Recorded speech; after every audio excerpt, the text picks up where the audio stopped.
আসর জুড়ে অসাধারণ বোলিং উপহার দেওয়া ইকবাল হোসেন ইমন জ্বলে উঠলেন ফাইনালেও। পারফরমেন্সের ধারাবাহিকতা বজায় রেখে দুটি পুরস্কার জিতলেন ডানহাতি পেসার। ফাইনালে সেরা খেলোয়াড় হওয়ার পাশাপাশি অনূর্ধ্ব-19 এশিয়া কাপের সেরা খেলোয়াড়ও হলেন তিনি। রহমান পেয়ারের রিপোর্ট। যুব এশিয়া কাপের ফাইনালে টান টান উত্তেজনা। বাংলার সাজানো মঞ্চটায় হঠাৎ করেই শঙ্কা। 199 রানের টার্গেটে 44 রানে 3 উইকেট হারানো ইন্ডিয়াকে পথ দেখাতে শুরু করে মোহাম্মদ আমান ও কার্তিকেয়া। এই দুই ব্যাটারি জুনিয়র টাইগারদের পথের কাঁটা। তবে এক ওভারেই ইকবাল হোসেন ইমন ঘুরিয়ে দিলেন পাশার দান।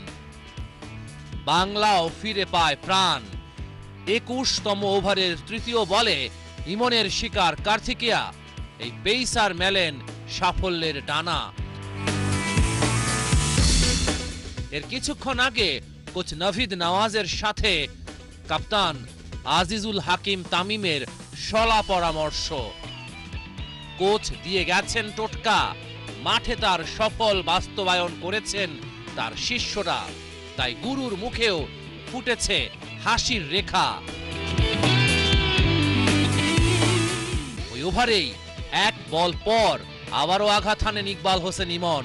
রানের খাতা না খুলেই ফিরে যান নিখিল কুমার। ইমনই বাংলাদেশ দলকে করেছেন উদ্ধার। এই পেসার ফাইনালেই দেখালেন আসল কেরামতি। ওকে দেখে ইন্ডিয়ার ব্যাটসম্যানদের কাঁপাকাঁপি।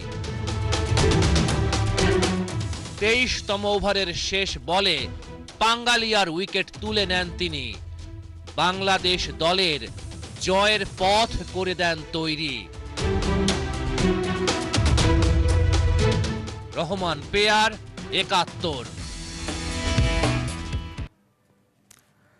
এমন মুহূর্ত বারবার আসুক দেশের ক্রীড়াঙ্গনে, শিরোপা উল্লাস ছড়িয়ে পড়ুক সবখানে। ভারতকে হারিয়ে অনূর্ধ্ব-19 এশিয়া কাপের ট্রফি জুনিয়র টাইগারদের হাতে। ফাইনাল জিতে সিজদা দিয়ে সৃষ্টিকর্তার প্রতি জানিয়েছে কৃতজ্ঞতা। অর্ণব বাপির রিপোর্ট। আবারও এশিয়ার সেরা বাংলার যুবারা। এই উল্লাস বাঁধ ভাঙা, এই আনন্দ সীমাহীন। ওরা জানে লড়তে, জানে বাজি ধরতে, আনতে জানে নতুন দিন। চোখে চোখ রেখে লড়ে ইতিহাস গড়ে ওরা ছিনিয়ে এনেছে বিজয়। ভারত ওদের দাপটে গুটিয়ে গেছে নিমেষেই, মানতে বাধ্য হয়েছে পরাজয়। এই মুহূর্ত সৃষ্টিকর্তার প্রতি কৃতজ্ঞতার। স্বল্প রানের পুঁজি, তাই ছিল শঙ্কা। তবুও ওরা হার মানেনি মোটেও, বাজিয়েছে রণডঙ্কা। গ্যালারির কাছেও গেছে ওরা ছুটে, সমর্থকদের ভালোবাসার জবাব দিয়েছে পাল্টা। বুঝিয়েছে যারা থাকে জয় পরাজয়ের সাথে, সবসময় চলতে হয় তাদের হাতে হাত রেখে। বিজয়ের মাসে লাল সবুজ উড়েছে গৌরবে সৌরভে। নতুন স্বাধীনতার বছরটাকে বাংলার যুবারা স্মরণীয় করে রেখেছে।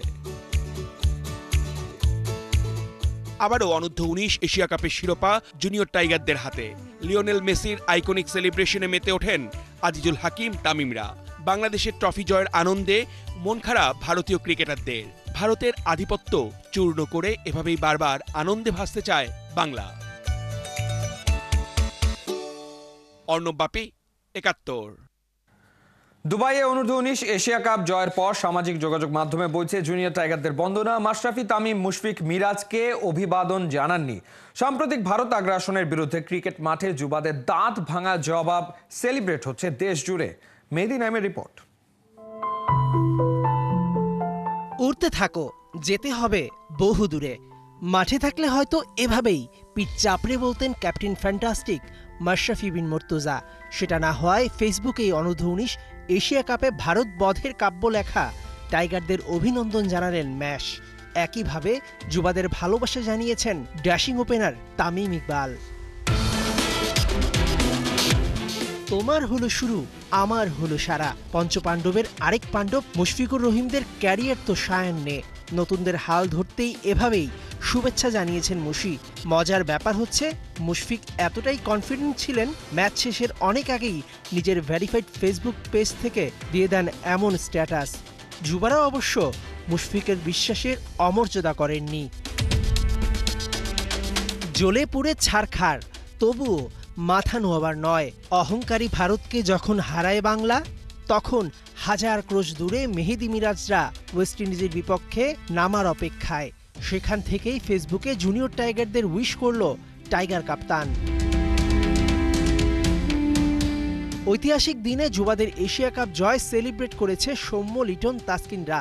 রেকর্ড 8 বারের যুব বিশ্বকাপ চ্যাম্পিয়ন শক্তিশালী ভারতকে 59 রানের ব্যবধানে হারিয়ে টানা দ্বিতীয়বারের মতো যুব এশিয়া কাপের শ্রেষ্ঠত্ব ধরে রাখল বাংলাদেশ। ইমন, মারুফদের এই অর্জন শুধু তারকারা না, সেলিব্রেট করছে পুরো বাংলাদেশ। কেননা ভারতীয়দের সাম্প্রতিক আগ্রাসনের জবাব এর চেয়ে ভালো কিছু হতে পারে না। যুব এশিয়া কাপ শেষে সোমবার রাতে দেশে ফিরবে চ্যাম্পিয়ন বাংলাদেশ। মেহেদী নাইব, 71।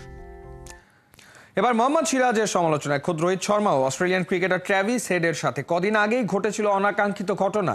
রোহিত বলেছেন, সবকিছুর একটা সীমা আছে, সেটা মেনে চলা উচিত সবার। বিস্তারিত মাহদি হাসানের রিপোর্টে। যখন দেশের হয়ে কেউ খেলে তখন আর একক সত্তা থাকে না, আচার আচরণ প্রতিনিধিত্ব করে মাতৃভূমি জাতিকেও। মোহাম্মদ সিরাজ কলঙ্কিত করছেন, কাঠ গোড়ায় দাঁড় করাচ্ছেন ভারতের ইমেজকে বারবার। সবশেষ অ্যাডিলেড টেস্টে ট্র্যাভিস হেডের সাথে বাজে আচরণের কারণে বিশ্ব মিডিয়াতে ব্যাপক চর্চা। ব্যাপারটার নেতিবাচক ঝাঁজ এতটাই বেশি যে ক্যাপ্টেন রোহিত শর্মাকেও বুলেটের মতো সামলাতে হয়েছে একের পর এক প্রশ্ন। বড় দেশের বড় ক্যাপ্টেন সেই মর্যাদা রেখেছেন জবাবের ঠঙ্গে। পাবলিকলি কূটনীতির সুরে বকে দিয়েছেন সিরাজকে। সিরাজ লড়াইটা পছন্দ করে আর তাতেও সাফল্য পায়। তবে আগ্রাসন প্রকাশ করা আর সীমা পেরিয়ে যাওয়ার মধ্যে সূক্ষ্ম একটা লাইন আছে। আর অধিনায়ক হিসেবে আমার দায়িত্ব এটা দেখা যে সে লাইন যেন কেউ ক্রস না করে। শুধু এবারই প্রথম নয়, সিরাজের অভব্য আচরণের ইতিহাস বেশ পুরনো। বাংলাদেশের বিপক্ষে টেস্ট ম্যাচ চলার সময়ও সীমা ছাড়িয়েছেন। নিন্দুকদের অনেকের বিশ্লেষণ, বেশি দেশপ্রেমিক এটা প্রমাণ করতেই ঘটিয়ে ফেলেন অনাকাঙ্ক্ষিত ঘটনা। পজিটিভ ব্যাপার এটাই যে ক্যাপ্টেন রোহিত শর্মা সমর্থন করছেন না এই ওলট পালট। ঘৃণা নয়, আদান প্রদান যদি হয় ভালোবাসা, সমস্যাগুলোকে যদি দেখা যায় ন্যায্যতার চোখ দিয়ে, বড় খেলোয়াড়, বড় দেশ হয় আসলেই বড়। মাহদি হাসান, 71। সাগর পারে সাফজয়ী নারীদের ভিন্ন এক সংবর্ধনা দিল বাংলাদেশ সেনাবাহিনী। চ্যাম্পিয়ন দলের প্রত্যেক সদস্যকে দিল 4 লাখ টাকা পুরস্কার। নানা প্রতিকূলতার পরও ফুটবলে ব্যাক টু ব্যাক সাফল্য গাঁথা 1 কোটি টাকার ওভার এবং বিরল সম্মাননায় এমন কীর্তি উদযাপন করল মেয়েরা। কক্সবাজারের ইনানি সৈকতে সংবর্ধনা অনুষ্ঠানে প্রধান অতিথি ছিলেন সেনাপ্রধান ওয়াকারুজ্জামান। সাবিনা ঋতুপর্ণাদের সাথে ছিলেন বাফুফের সভাপতি তাবিদ আওয়াল। সংবর্ধনা শেষে নারী ফুটবলারদের জন্য মনোমুগ্ধকর এক সাংস্কৃতিক অনুষ্ঠান আয়োজন করা হয়।